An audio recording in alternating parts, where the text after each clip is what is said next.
tonight to a national memory.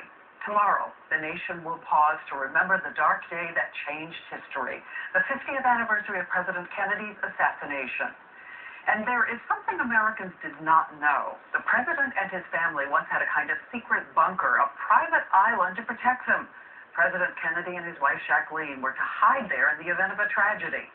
And ABC banker David Muir is there for us tonight to take us inside. David, hello, and what are we seeing behind you? Diane, good evening from the Kennedy bunker here on a man-made island just off the coast of Florida. You know, it took the Navy just a few days to build this bunker, and tonight we're taking you inside. The Kennedy family spent a lot of time here in Florida during his presidency at the so-called Winter White House in Palm Beach.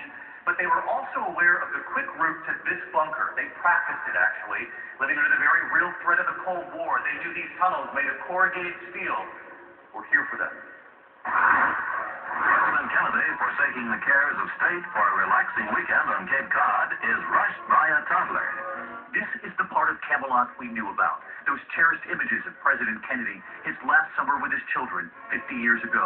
Junior knows the ropes and is first aboard the copter. Those sun-splashed images of the presidential yacht, the Honey Fitz.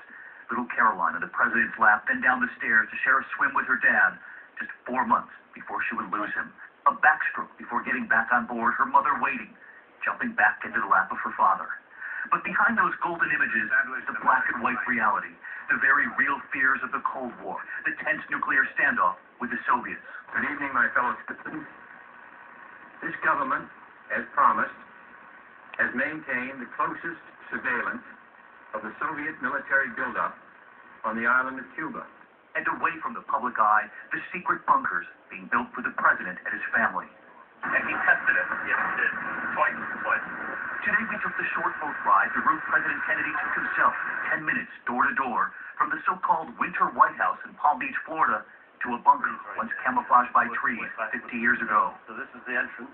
Built by the Navy in less than 2 weeks, protected by 12 feet of concrete and steel, the tunnels, the decontamination shower. They had enough for how many people? This was designed to hold 30 people for 30 days.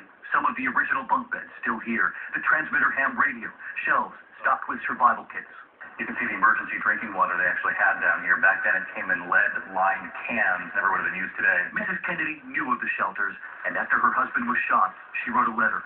Dated December 1st, 1963, 9 days after the assassination, to Soviet leader Nikita Khrushchev.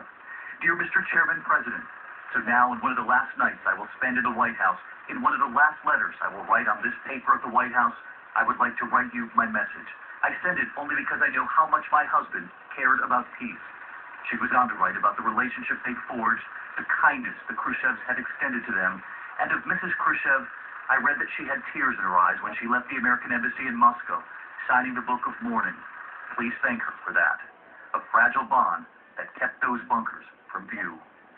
And Diane, had this country come under attack and had they figured out that this was where the president and first family were being kept safe, there was one more escape route. The president and the first lady could have climbed these stairs. This is the back of the bunker here. You can see the hatch at the top there, a secret escape to the outside world. Obviously, the bunker was never used, and in fact, the White House didn't even acknowledge that this existed until 10 years after his assassination, Diane. That was incredible to see. Thank you, David Muir. And